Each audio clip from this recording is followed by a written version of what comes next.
Em 90 segundos tu não faz nem um miojo, mas eu te ensino as matérias que tu tem até hoje. Então senta aí e começa a quebrar ATP pra ter energia, pra tua mente processar e entender que a probabilidade de você ir bem no Enem tá ligada direto aos meus raps também. Então começa com humanas, só sei que nada sei, mas sei que saí da vida e pra história eu entrei. Se o clima esquenta e tua caneta falhou, fica tranquilo, a esfera dela dilatou com calor. Eu sou flúor com oxigênio, dá pra completar, evoluir melhor que o Darwin poderia imaginar. Se tinha uma pedra no caminho, pode crer que eu já chutei absoluto no rap. Eu nasci pra ser rei.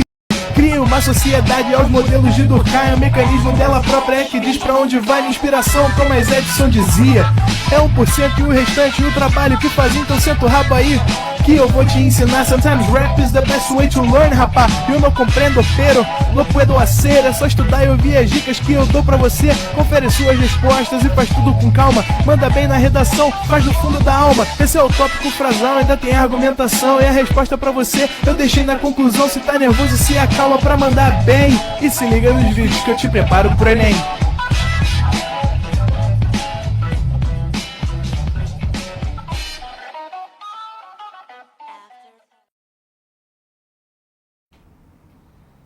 Estamos ao vivo, estamos online, Leandro. É isso aí, Renan. Muito boa tarde, galera. Sejam todos bem-vindos a mais uma aula de Geografia. Eu sei que vários de vocês devem estar aí nesse momento assistindo a essa pelada da Eurocopa, né?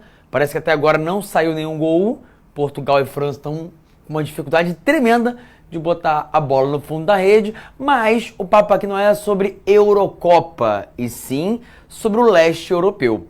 Mas antes de falar sobre a Rússia, sobre a Ucrânia, o conflito e sobre o conjunto das antigas nações da União Soviética, eu quero continuar falando um pouquinho mais sobre a Europa Ocidental e a União Europeia.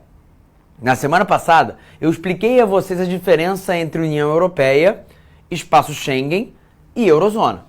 A Eurozona envolve o conjunto de locais, de países, que utilizam o euro como moeda única. É o caso da Irlanda, é o caso da Espanha, de Portugal, da Itália, enfim, de vários países do continente europeu. A maioria deles faz parte da União Europeia, mas há países da União Europeia que nunca quiseram utilizar o euro. Por exemplo, é o caso da Suécia. A Finlândia usa o euro como moeda, a Suécia não.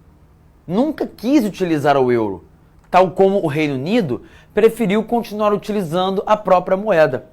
É um direito permitido aos países que fazem parte do bloco europeu. Ao mesmo tempo, há países como os do leste europeu, muitos que ingressaram recentemente no bloco, e quando eu digo recente eu falo nos últimos 20 anos, como é o caso da Polônia ou ainda da República Tcheca, não houve a autorização para que eles pudessem utilizar o euro. Então eles fazem parte da União Europeia, que atualmente tem 27, não 28 membros, mas não fazem parte da Eurozona. E há aqueles que não fazem parte nem da Eurozona e nem da União Europeia, como é o caso, há tempos, da Turquia. A Turquia é um país euroasiático, tem um pedaço das suas terras na Europa, a cidade de Istambul, inclusive, está na Europa, mas a maior parte da Turquia fica no continente asiático. Há tempos a Turquia busca uma vaga no bloco europeu, mas nunca foi aceita. E há vários motivos para isso. Há quem acusa a Turquia de ter uma democracia pouco transparente, de ter eleições pouco transparentes. Há quem acusa o país de agredir os direitos humanos da população curda.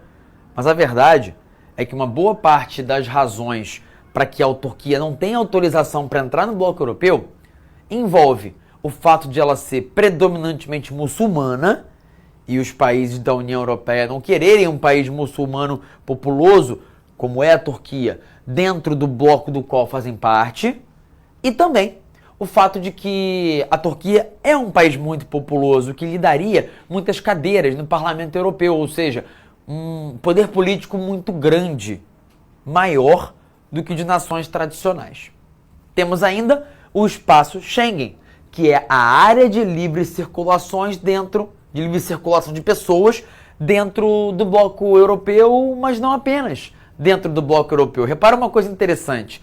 A Islândia e a Suíça e Islândia são dois países que não fazem parte da eurozona, não usam o euro, não fazem parte da União Europeia, não estão nesse bloco, nessa união monetária, mas fazem parte do espaço Schengen, esse acordo de livre fluxo de pessoas. Acordo que está em xeque há algum tempo por uma série de razões, incluindo motivos econômicos. E para isso, eu preciso te falar rapidamente sobre o que foi a crise europeia de 2009 e 2010. Quando os Estados Unidos entraram em crise entre 2007 e 2008, outros países afundaram junto com eles, como foi o caso da Grécia, seguida pela Espanha, Portugal, Itália e Irlanda.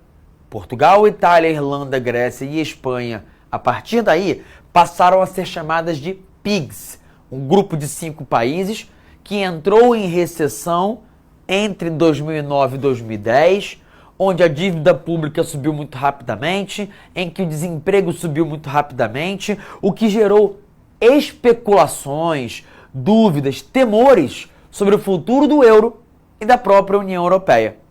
Dali em diante, passou a haver cada vez mais força no Reino Unido um movimento pró-saída do bloco europeu. E aí eu preciso lembrar a vocês que os britânicos nunca lá foram muito interessados em fazer parte da União Europeia, tanto é que eles não quiseram entrar no bloco quando ele foi formado em 1957. Só entraram em 73, um bom tempo depois. Eu tenho que te lembrar também que a Grã-Bretanha é o nome de uma ilha da qual fazem parte Inglaterra, País de Gales e Escócia. Inglaterra é um desses países e Reino Unido é um país formado por 4 países. Pela Escócia, pela Inglaterra e pelo País de Gales, ou seja, pela Grã-Bretanha, mais a Irlanda do Norte. Há situações em que esses 4 países do Reino Unido são representados juntos, há situações em que eles são representados separadamente, por exemplo, no caso agora da Eurocopa. A seleção que, se eu não me engano, se classificou, né, para as semifinais, ou vai buscar uma vaga, não sei, foi a da Inglaterra, que contou com jogadores ingleses ou naturalizados ingleses. Há outras seleções que disputam a Eurocopa ou fases preliminares, a da Escócia, a da Irlanda do Norte, a do País de Gales. Agora, há determinados contextos políticos em que aqui eu tenho uma representação só. Por exemplo, Rei Charles ou a falecida Rainha Elizabeth II, era rainha de todos esses territórios. Tá bom?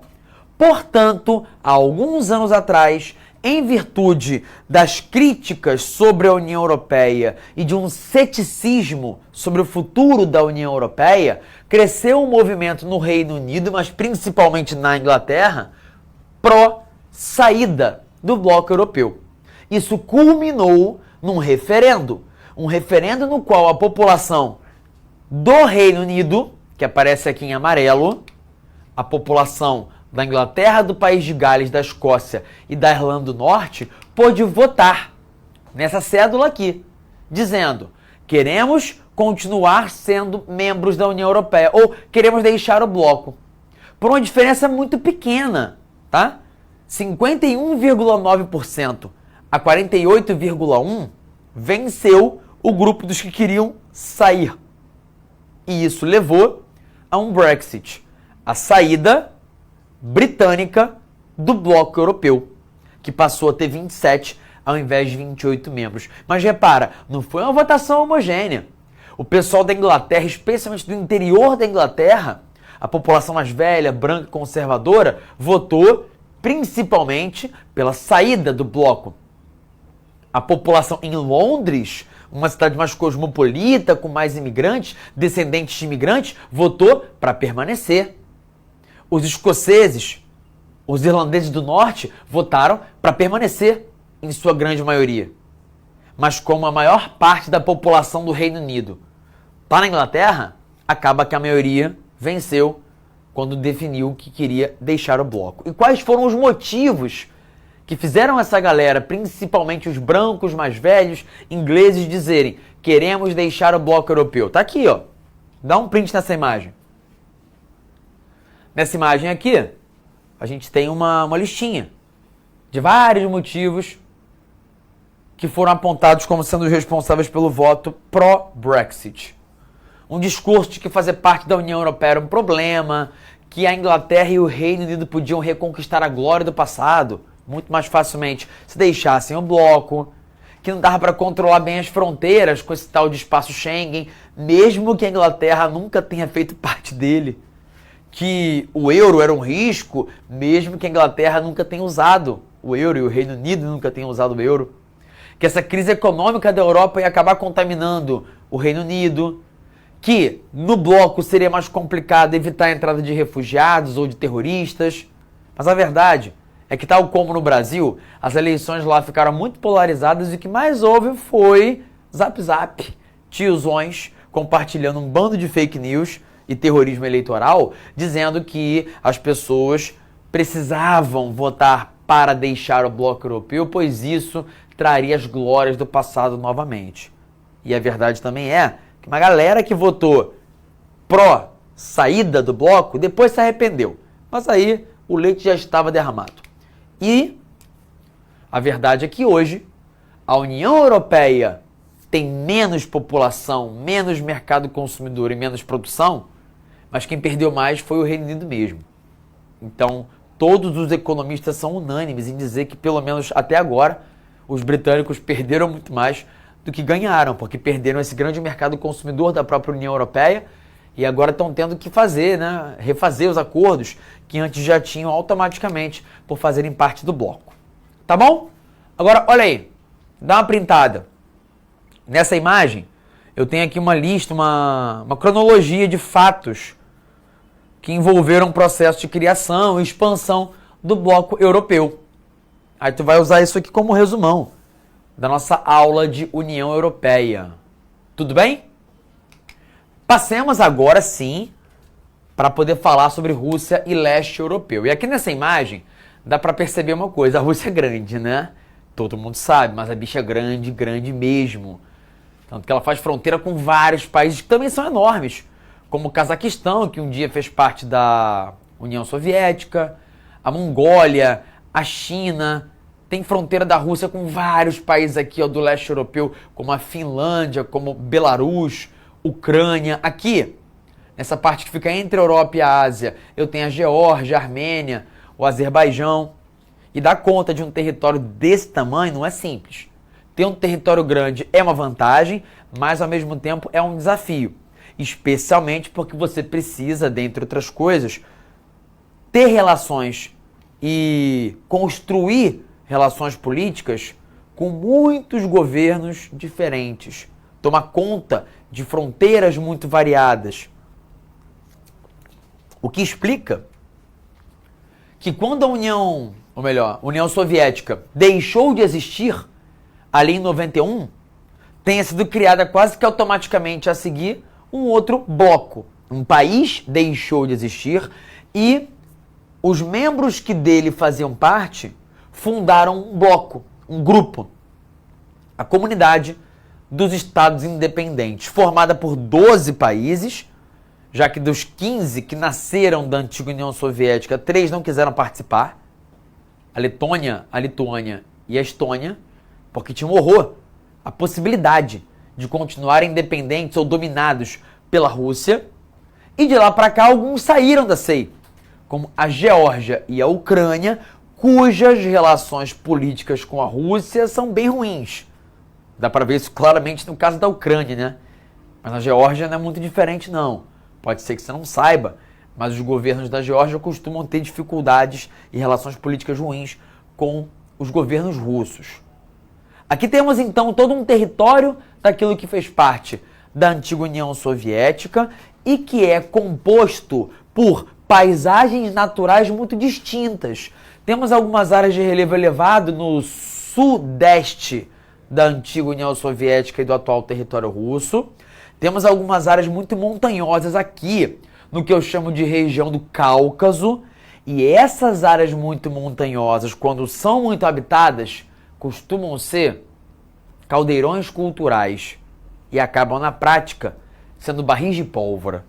Porque como os povos separados por montanhas desenvolvem culturas, línguas, características próprias muito diferentes uns dos outros, chega um dado momento que quando há uma disputa pelo território, é comum que haja briga, que haja disputas entre eles em relação a quem é que vai ficar com cada parte daquele território.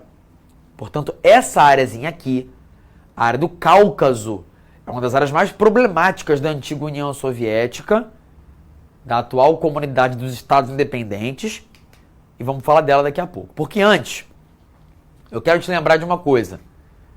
Boa parte da Rússia está próxima ao Polo Norte, mas nem toda a Rússia, e não é a maior parte da Rússia, que está ao norte do Círculo Polar Ártico.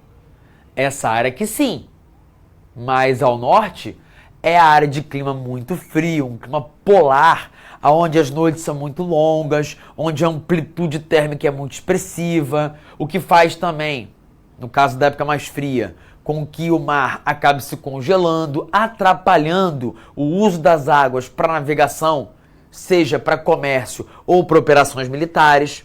Agora, tem várias áreas da Rússia, ao sul do território do país, em que o clima não é assim tão frio, é um clima temperado continental. E esse clima temperado continental permite que o país tenha uma grande produção agrícola. Olha aqui para essa imagem. Nela, eu consigo ver como é que a temperatura varia no território russo.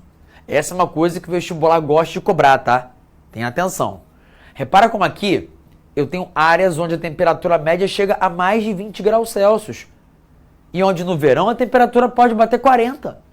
41, você imagina isso? 41 graus Celsius na Rússia? Pois é, tem áreas onde isso acontece frequentemente. Agora, por outro lado, tem alguns lugares que estão entre os mais frios do mundo, como o glorioso território de Yakutsk, onde a temperatura média anual é de 30 graus negativos.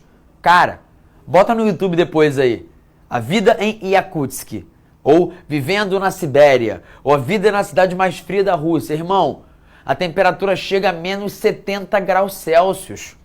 Tem noção do que é viver nessas condições? Tu acha que você ia tomar banho todo dia? Banho é uma vez por semana e olhe lá, porque o processo para preparar o banho demora horas. Você tem que ir a algum lago congelado, quebrar gelo. Quebrar, bota no carrinho de mão, carrega o gelo para casa, bota o gelo na varanda, deixa o gelo lá. Não vai derreter mesmo, né? E aí quando você quiser tomar o teu banho semanal, tu pega os blocos de gelo, bota num espaço fechado, onde você vai queimar lenha para com o calor derreter aquela água do gelo e formar uma espécie de sauna que é com a qual você vai se banhar. Não tem esse papo de chuveirinho com água corrente, não. É o vaporzinho ali, ó, dando uma limpada. E é o que tem para hoje. Imagina ir para a escola. Tu reclama de ir pro curso, de ir pra escola e pro trabalho? Imagina ir pra escola com 30 graus abaixo de zero. Só para você ter uma noção de comparação, o congelador da sua geladeira aí em casa fica em torno de menos 18. É andar na rua com uma temperatura menor, mais baixa que a de um congelador. E é um dia comum pra galera de Yakutsk. 30 graus negativos? Pô, mais um dia normal, uma segunda-feira. Porque há dias em que a temperatura vai a 40 negativos, 50, 60 ou 70. Óbvio que um lugar como esse vai ter uma densidade demográfica muito baixa. Enquanto as áreas mais habitadas da Rússia são as áreas mais a oeste, mais próximas da Europa e mais quentes. Tá percebendo como é que a temperatura vai influenciar? Tanto porque influencia no conforto térmico, quanto porque ela vai influenciar nas condições do solo, na capacidade de produção agrícola, e numa série de outros aspectos da vida humana. Beleza? Olha aqui. Nessa imagem eu vejo qual é o mapa da agricultura e da pecuária russas. E eu quero destacar que essa área aqui, ó, é a área realmente de maior produção do país. Essa área em verde é a área de floresta. taiga. Calma, que isso vai ser assunto de GO2 daqui a algumas semanas, em que você vai aprender sobre taiga, sobre tundra, sobre permafrost e outras coisas mais. Mas guarda essa informação que eu estou te dando. A Rússia é um grande celeiro agrícola. Produz muito trigo, muitos grãos, assim como a Ucrânia, que está aqui do lado, e que é um país que é o principal celeiro agrícola fornecedor de grãos para a Europa. Essa é uma das razões, inclusive, de a inflação ter disparado na Europa. Porque o país que produz muito do que eles consomem está em guerra. E aí a produção é prejudicada e a logística de transporte também. Tá bom? Ó, outro mapinha para vocês. Aqui eu não vejo agricultura nem pecuária não, eu vejo economia e indústria. O que tem em laranja aqui no mapa? Produção industrial. Aonde é que eu tenho o principal polo industrial? Na região das imediações de Moscou e São Petersburgo. Então repara, o que eu estou querendo te mostrar com todos esses mapas é que apesar de a Rússia ser enorme, a área mais densamente povoada, que tem mais cidades, que tem uma economia mais forte, que é mais industrializada, é a região mais a oeste, é a parte mais ocidental, é a área próxima a Moscou e a São Petersburgo. E é lá em que houve uma grande crise econômica com o fim da União Soviética, mas cuja recuperação foi fortíssima ao longo dos anos 2000. Quando a União Soviética deixou de existir, o que nasceu dela, incluindo a Rússia, já nasceu em crise, porque havia necessidade de fazer uma difícil transição da economia fechada socialista para uma economia capitalista aberta, de mercado, de competição. E as indústrias russas não tinham condições para competir com outras mundo afora. Houve desemprego em massa, recessão, piora generalizada nas condições de vida, redução da expectativa de vida, migrações de gente indo embora para fugir dos problemas. As pessoas pararam de ter filho, reduziram a natalidade. Foi um caos.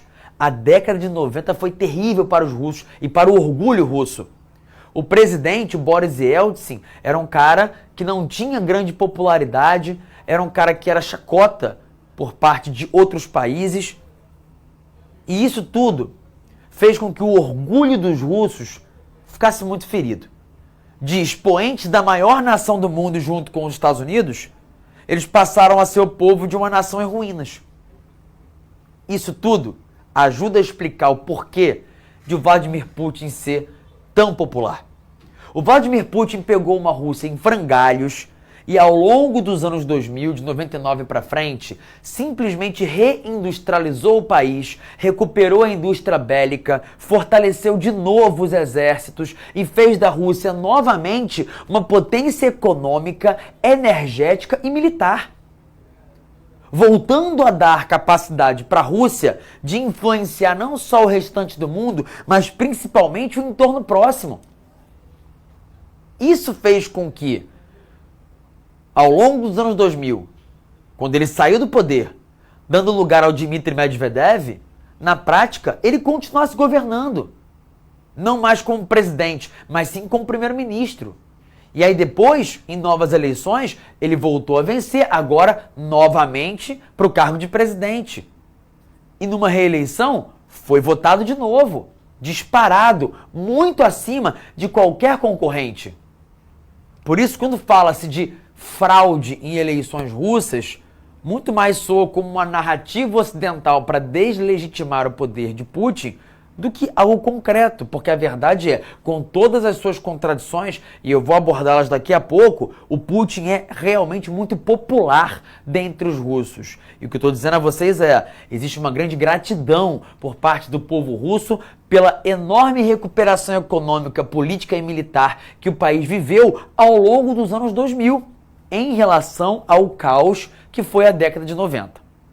Porém, isso não impede o país de viver sob vários conflitos internos e com países vizinhos.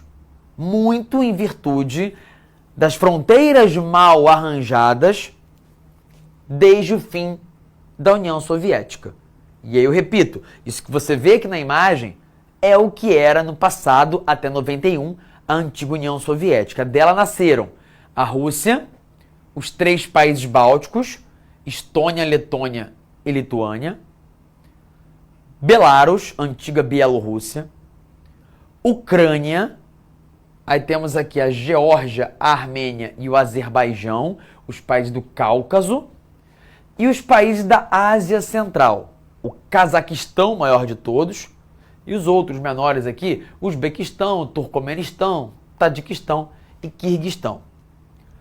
Em cada um desses lugares existe uma multiplicidade de povos, línguas, religiões, o que faz com que nós tenhamos várias repúblicas com um certo grau de autonomia dentro desses países.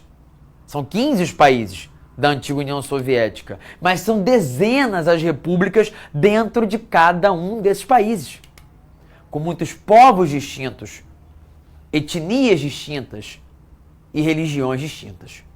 Na Rússia, o maior desses países, existem várias repúblicas. E ali, a maioria realmente faz parte de um mesmo grupo étnico, o dos russos étnicos. Mas existem povos tártaros, povos ucranianos, chechenos.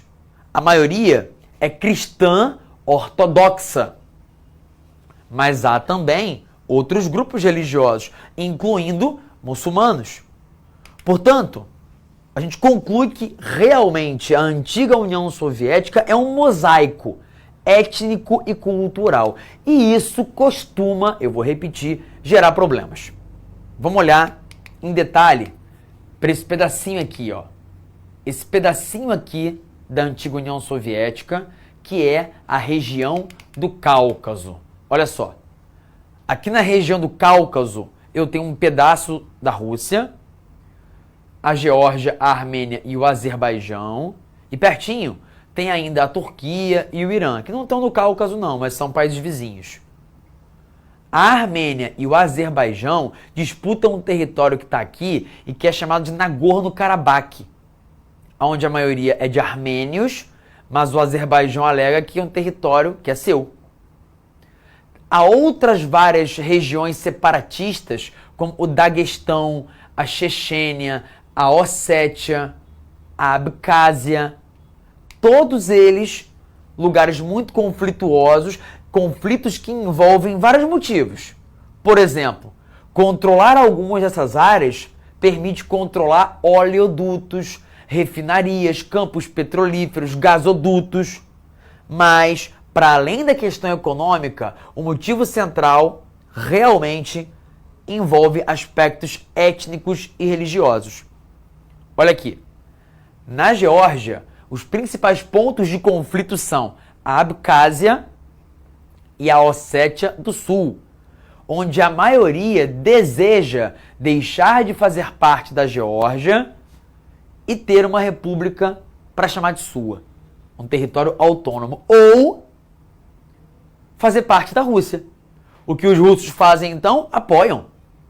Apoiam os separatistas da Abcásia e apoiam os separatistas da Ossétia do Sul. Você acha que o governo da Geórgia gosta disso? Claro que não. Por isso, as relações entre a Geórgia e a Rússia são péssimas.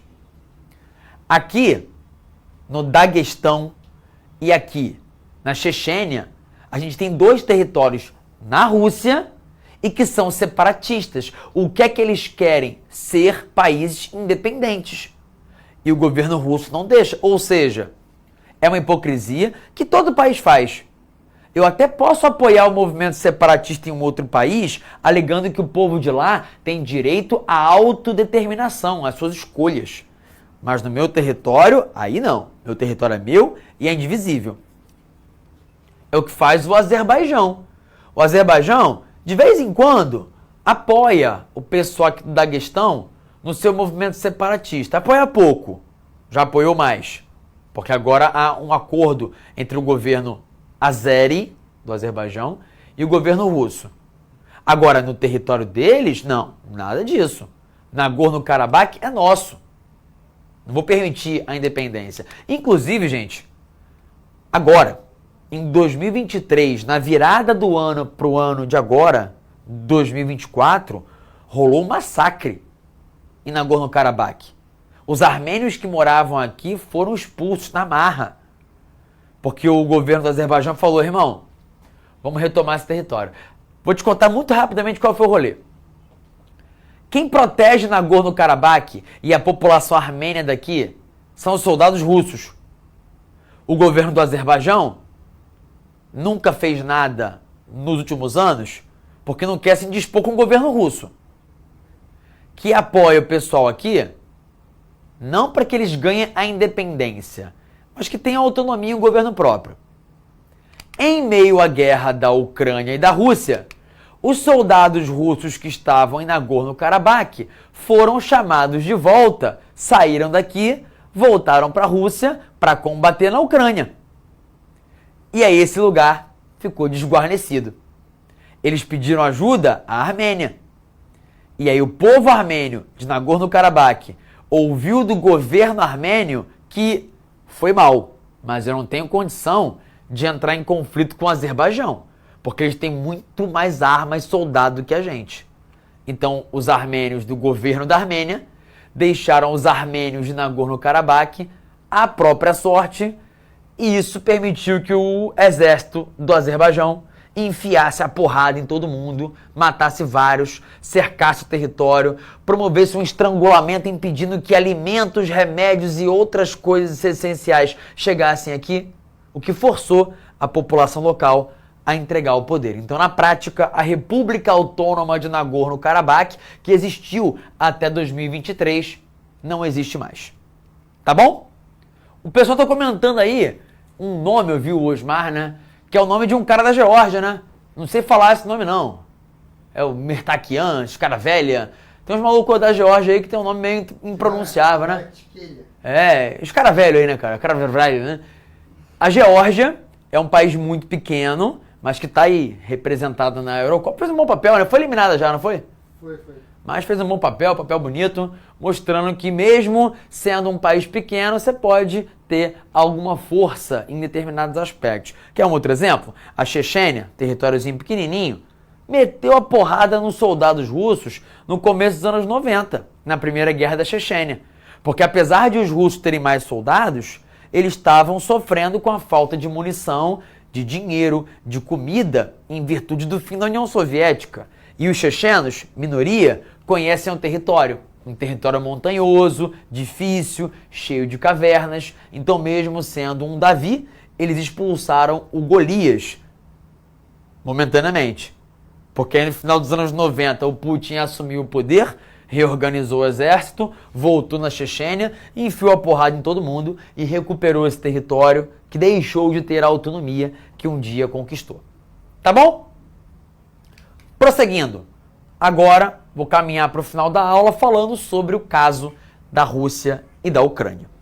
Crimeia é o nome de uma península, um territóriozinho que um dia foi da Rússia, e aí em meio à Guerra Fria, quando tudo isso aqui era a União Soviética, foi cedida pelo Stalin para os ucranianos em troca de determinados acordos econômicos. Só que a verdade é que a Crimeia nunca deixou de ter população predominantemente russa. Na Ucrânia, o pessoal que mora mais a oeste fala ucraniano. Quem mora mais a leste, a maioria, fala russo. E aqui na Crimeia, a maioria é russo étnico, fala russo, sempre se sentiu russo e nunca gostou muito de fazer parte da Ucrânia. Olha só, nesse mapa dá para ver o território que eu estava mostrando no mapa anterior. Tá vendo? Aqui é o Cáucaso. Geórgia, Armênia, Azerbaijão, os territórios separatistas, Daguestão, Chechênia, Abcásia. Olha para eles aqui, tá vendo? Então, essa é a região do Cáucaso, uma área problemática, conflituosa, e essa é a outra área da antiga União Soviética em que há conflito. A Ucrânia, incluindo a Crimeia. Em 2014, o que é que aconteceu? Houve eleições na Ucrânia, vou resumir o máximo que eu puder a história. Houve eleições na Ucrânia. Um candidato que defendia a manutenção dos vínculos com a Rússia venceu. parte da população foi para as ruas protestar contra ele, porque queria que ele promovesse a entrada do país na União Europeia. E ele disse que não faria isso. Os protestos populares acabaram levando à derrubada do governo dele. A população que havia votado nele disse: isso é um golpe de Estado. E aí começou uma guerra. Começou uma guerra civil. Principalmente aqui no leste da Ucrânia. Já que as populações daqui, russas, e que haviam votado em um presidente que defendia a manutenção da aliança com a Rússia, ficaram revoltadas com a deposição daquele que eles colocaram no poder. Na Crimeia, o pessoal foi além. Disseram: bom, se o nosso presidente, se a pessoa em quem a gente votou e foi eleita democraticamente, foi derrubada por esses ucranianos aí, por um golpe de Estado, então a gente não quer mais fazer parte desse país. Foi feito aqui então um referendo. A população pôde votar, dizendo se queria continuar sendo oficialmente Ucrânia ou se queria voltar a ser Rússia. A maioria esmagadora, 95%, votou: queremos voltar a fazer parte da Rússia. E aí o governo russo disse: bom, se é o desejo do povo, quem sou eu para dizer o contrário? Mandaram suprimentos para lá, mandaram soldados para lá, o fuso da Crimeia passou a ser o fuso utilizado no oeste da Rússia, a moeda da Crimeia passou a ser o rublo russo, ou seja, eles anexaram a Crimeia para si. Na época, os americanos ficaram revoltados, o presidente americano da época era o Obama, e ele disse: olha, as nações não podem simplesmente redesenhar suas fronteiras. E o fato é, para os americanos, a Ucrânia é um ponto estratégico, porque levá-la para os braços da União Europeia representa ter um aliado na fronteira com a Rússia, o que estrangularia a capacidade russa de mover os seus exércitos, especialmente porque a Rússia não tem um contato terrestre entre as suas áreas e a Crimeia. E sabe por que a Crimeia é importante? Porque aqui é onde está um porto chamado de Sevastopol, que é o único porto atualmente russo em águas quentes, no qual você pode movimentar sua marinha e tropas em qualquer época do ano, o que não acontece no resto da Rússia, já que boa parte do restante da Rússia tem águas que congelam na época mais fria do ano. Por isso que anexar a Crimeia foi tão importante para os russos. E eles o fizeram, o governo russo fez essa anexação com a conivência e a pedido da população da Crimeia. Só que na prática não deixa de ser uma tomada de um território que oficialmente era de um outro país. E aí, quem é que está certo? Os americanos disseram: os russos estão errados, eles não têm o direito de anexar a Crimeia. Os europeus também disseram: os russos estão errados. Por quê? Porque eles querem ter mais uma aliada na busca por diminuir a dependência em relação aos russos. Boa parte do gás que vai da Rússia para a Europa passa pela Ucrânia. Então ter a Ucrânia dentro da União Europeia é estratégico para os outros países europeus. Os europeus querem atrair a Ucrânia para sua área de influência, para sua órbita. Ucrânia que historicamente sempre esteve na órbita, na área de influência da Rússia. Quem está certo? Aí você escolhe. Você pode pegar a carta da ONU e ler o primeiro artigo. Aí vai lá, faz o teu discurso e lacra. Deve haver respeito ao princípio de igualdade de direitos e de autodeterminação dos povos. Ou seja, o povo da Crimeia tem o direito. Se eles dizem que são russos e querem ser parte da Rússia, é o direito deles fazer isso. Tá bom. Está respaldado pelo artigo 1º da ONU. Mas você pode usar o segundo e dizer: todos os membros deverão evitar a ameaça ou uso da força contra a integridade territorial ou a independência política de qualquer Estado.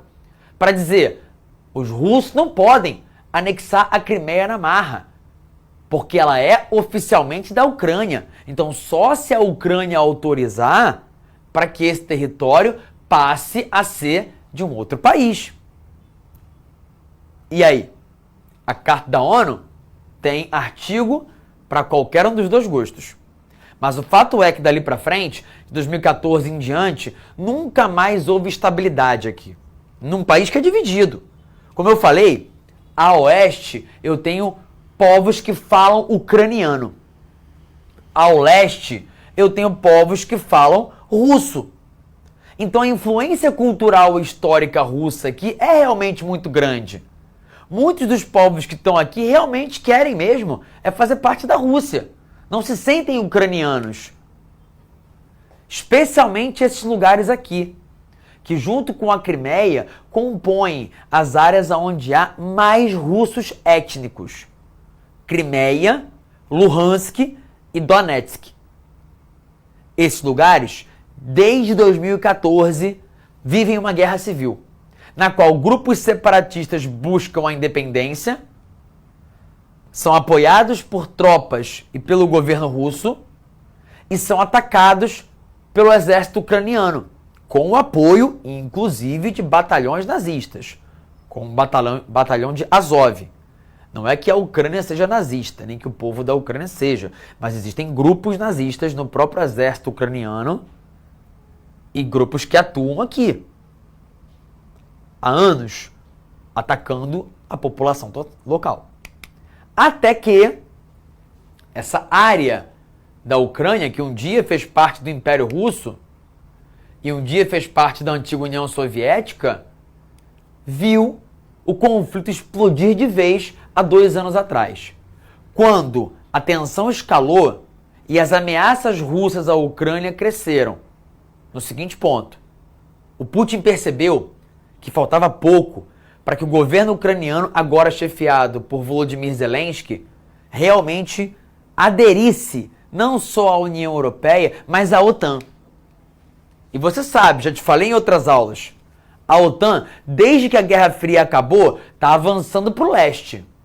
Para quê? Para chegar o mais próximo que pode da fronteira russa e impedir um futuro interesse ou uma futura tentativa russa de avançar de novo para o oeste. Olha como houve uma anexação de novos países do leste europeu aos que já faziam parte da OTAN. Quem é esse país aqui? Quem é esse outro país?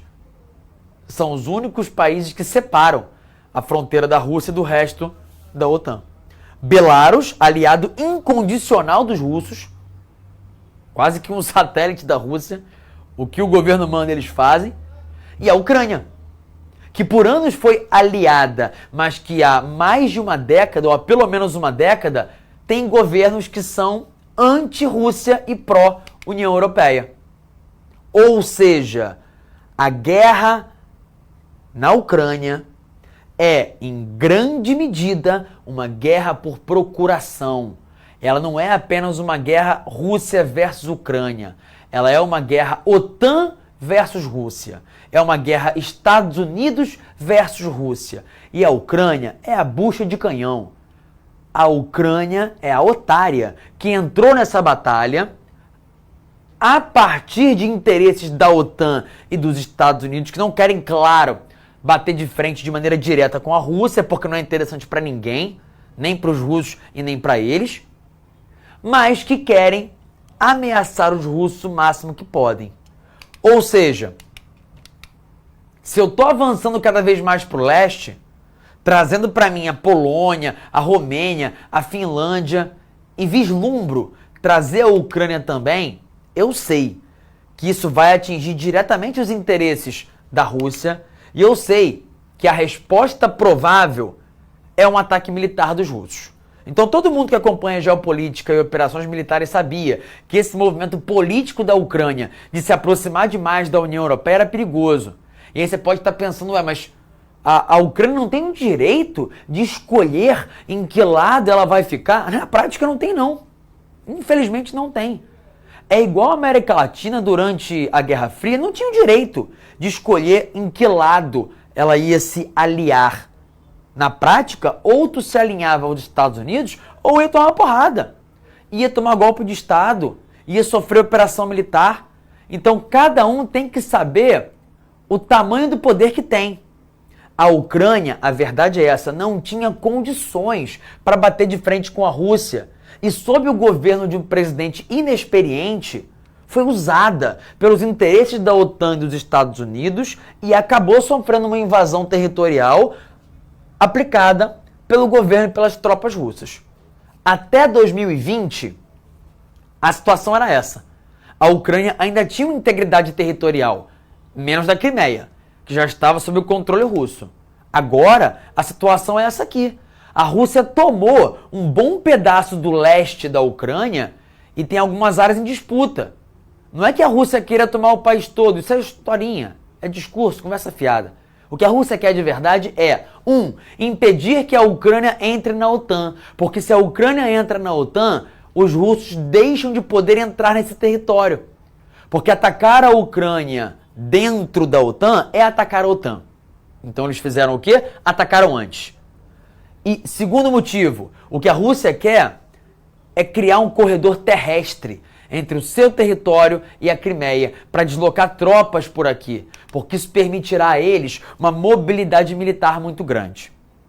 Tá, então quem é mocinho e quem é vilão? Isso aqui não é filme da Disney, é realidade. Tem nenhum mocinho, nenhum vilão. Vamos aos fatos positivos? O Vladimir Putin recuperou o orgulho dos russos, restaurou as forças armadas, tirou milhões da miséria, melhorou a economia do país, reindustrializou a Rússia, é inegável. O Zelensky é um grande comunicador, não aceitou a imposição de desejos russos, manteve o povo ucraniano unido por algum tempo, de fato agiu de maneira corajosa, ousada, porém já havia proibido o uso do russo nas áreas do leste do país, o que foi uma afronta aos russos étnicos que vivem na Ucrânia, apoiou alguns batalhões nazistas, persegue opositores, acabou na prática levando o país para a guerra, foi pouco hábil politicamente porque não conseguiu conduzir a situação na base da diplomacia. Assim como Putin assassinou vários rivais políticos, perseguiu vários grupos minoritários, é considerado um criminoso de guerra. Então não tem mocinho não, tá? Isso aqui é realpolitik. Tá todo mundo tentando tomar o território dos outros. E isso inclui fazer as guerras por procuração. Por isso é que a OTAN está pisando em ovos. Está dizendo que vai até convidar a Ucrânia para entrar nesse grupinho, mas agora não. Enquanto a Ucrânia está desesperada, porque sabe que a única forma de ela ter chance de ganhar essa guerra é se ela contar com o apoio total das tropas da OTAN. Pois, por enquanto, o que caminha cada vez mais é para uma derrota feia da Ucrânia, que não tem mais dinheiro, já não tem mais o apoio internacional que teve alguns anos atrás, e nem força econômica e militar para conseguir vencer a Rússia, que é muito mais poderosa do que ela. Tá bom? Fechei. Beijo, tchau, tchau e até mais. Assista nossas aulas a hora que você quiser. Vem com o Pro, o cursinho online que mais aprova no Enem. Assine em proenem.com.br.